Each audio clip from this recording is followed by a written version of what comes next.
کہ اسلامی اور معاشرتی قوانین کی جامع تشریح کیسے ممکن ہے۔ اگر ہم اسلامی اور معاشرتی قوانین کی بات کرتے ہیں اور دور حاضر کی بات کرتے ہیں،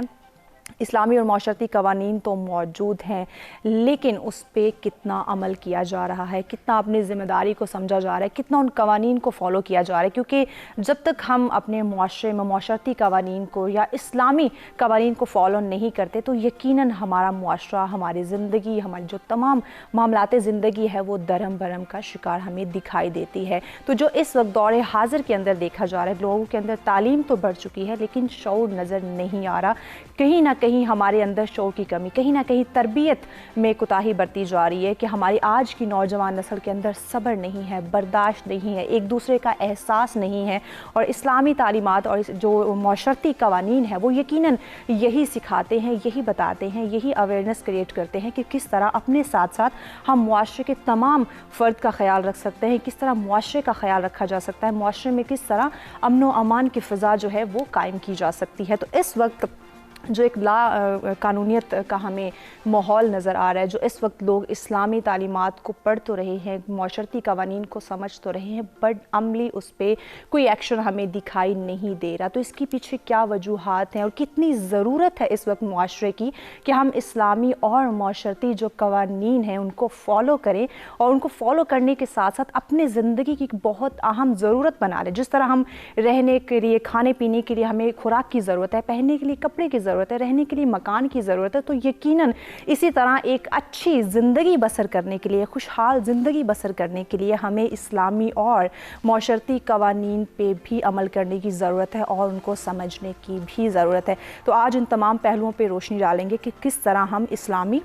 اور معاشرتی قوانین کو سمجھ سکتے ہیں، اس کی ضرورت کو سمجھ سکتے ہیں، ان کی اہمیت کو سمجھا جا سکتا ہے، ان کے جو بنیادی خصوصیات ان کو فالو کرتے ہوئے اپنی جو طرز زندگی ہے اس کو ہم بہتر بنا سکتے ہیں۔ قانون کی اگر بات کی جائے تو قانون ایکچولی جس طرح آپ زندگی کے کسی بھی پہلو کو دیکھ لیں، انسان ہو، جانور ہو، یا پھر کسی بھی بینگ کو دیکھ لیں، تو ہر چیز ایک سسٹمیٹک وے کے ساتھ جا رہی ہے۔ بالکل۔ تو قانون ایکچولی یہ ہمیں ایک سسٹمیٹک وے ہوتا ہے ہماری زندگی گزارنے کا، چاہے وہ معاشرتی قانون ہے، ہم نے معاشرے میں کیسا رہنا ہے، اور مذہبی قانون ہمیں مذہبی حوالے سے ایک سسٹمیٹک وے کی طرف رہنمائی کرتا ہے کہ آپ نے کس طرح زندگی گزارنی ہے۔ تو قانون کے ساتھ ہی چیزیں اپنی خوبصورتی کا اظہار کر پاتی ہیں اور خوبصورت لگتی ہیں، کیونکہ جب بھی چیز ایک ترتیب میں پڑی ہوگی، ایک اپنے ترتیب کے ساتھ موجود ہوگی، تو تبھی اس چیز کا حسن ہوگا۔ اس کی جب بھی وہ بے ترتیبی کا شکار ہوگی، ترتیب سے ہٹے گی، اپنے قانون سے، اپنے رول سے، اپنی بیسک سے ہٹے گی، تو اس میں ہمیں بگاڑ نظر آئے گا۔ ان دا سیم وے اب ہم دیکھیں نا، سوسائٹی کے اندر ہمیں بگاڑ نظر آتا ہے، ہمیں مذہبی ہم آہنگی نظر نہیں آتی، مذہبی لوگوں کے اندر بگاڑ نظر آتا ہے، اور ہر لحاظ سے سوسائٹی، ہم بڑے پریشان ہوتے ہیں سوسائٹی کو دیکھ کے۔ تو وجہ کیا ہے؟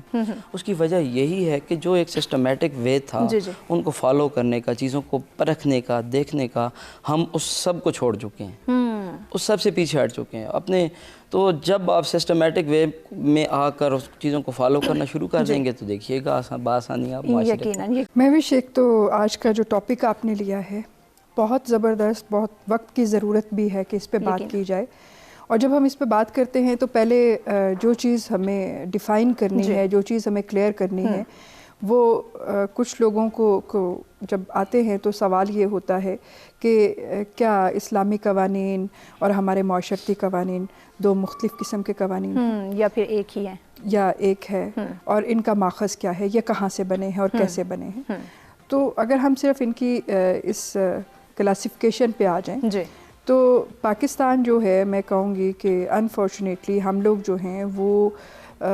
ہمارے لا آف لینڈس جو ہیں وہ کسی جگہ پہ ایسا ہے کہ وہ جو ہمارے شریعہ لاز ہیں ان کے پیرالل آ کے سامنے کھڑے ہو جاتے ہیں۔ کچھ جس طرح سے ہم کہیں کہ ہمارا جو لا آف لینڈ ہے وہ ہم نے ڈرائیو کیا جب ہم پاکستان بنا، تو تعزیرات Pakistan, Pakistan penal code, CRPC جو ضابطۂ فوجداری ہے، CPC جو سول کے لاز ہیں، ان کا پروسیجر جو ہے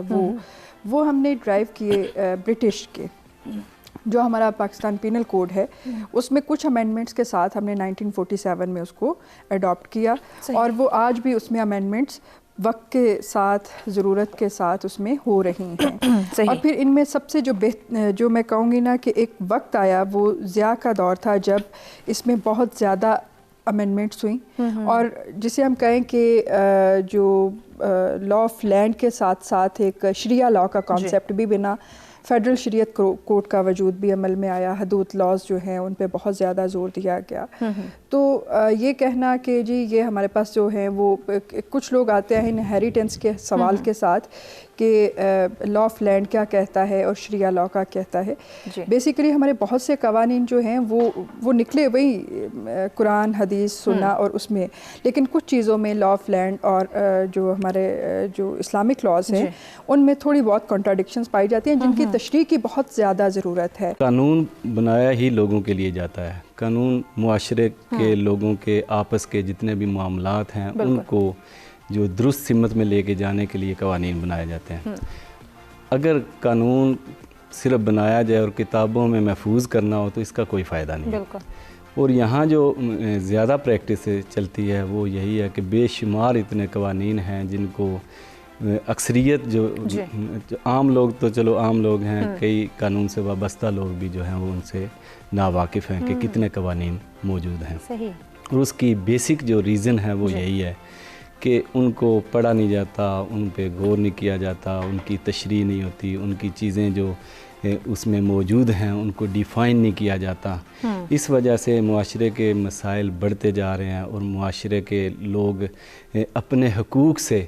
جو ہے وہ محروم بھی ہو رہے ہیں اور کئی احباب اسی وجہ سے دستبردار بھی ہو جاتے ہیں. جس طرح میڈم نے پہلے اشارتاً یہ بھی